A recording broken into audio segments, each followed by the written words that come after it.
In our effort, really, to set our campus apart from the rest of the state, we have not only focused on disciplinary depth, and we cannot forget disciplinary depth, but we have to be able to also focus on those broad-based transferable skill sets that our students and employers are asking for. U.S. labor estimates, U.S. Department of Labor estimates that today's learner will have 10 to 14 jobs by the time that they're 38 years old.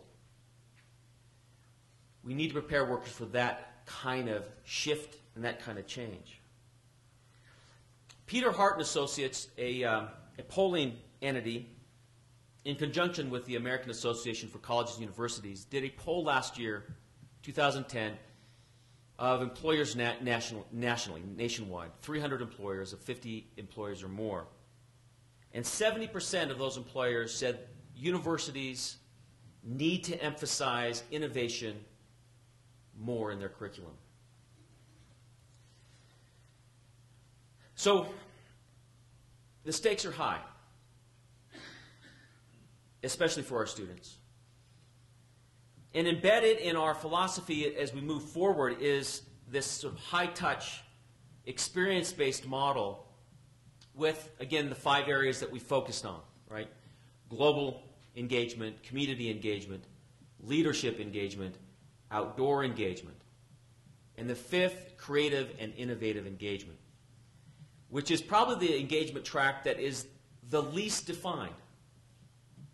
It's probably the least, it's the least developed. But it has probably the greatest possibility for distinction for this campus. As a student of education, one of my favorite authors is Alfred North Whitehead. And in his book, Aims of Education, he says this, where he says that one of the tasks of a university is to be able to meld knowledge with experience. And he says the proper function of a university is the imaginative acquisition of knowledge. A university is imaginative or it is nothing, at least nothing useful. And Einstein famously maintained that imagination is more important than knowledge, for knowledge is limited, whereas imagination embraces the entire world, stimulating progress. Today we are fortunate to be engaged in a national conversation as we partner with the Lincoln Center Institute out of New York.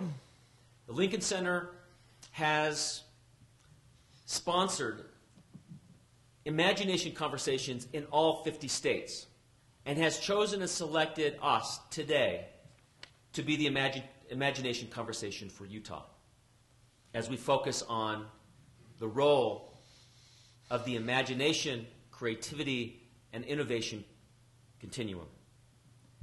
So in order that we have some sort of basis and some agreed upon nomenclature, the Lincoln Center uses the following general definitions of imagination, creativity, and innovation.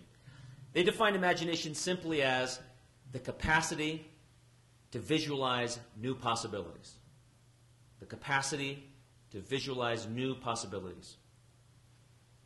Creativity, engaging the imagination to conceive, express, or produce something highly original. Innovation is engaging both imagination and creativity to produce an advance in a field of activity.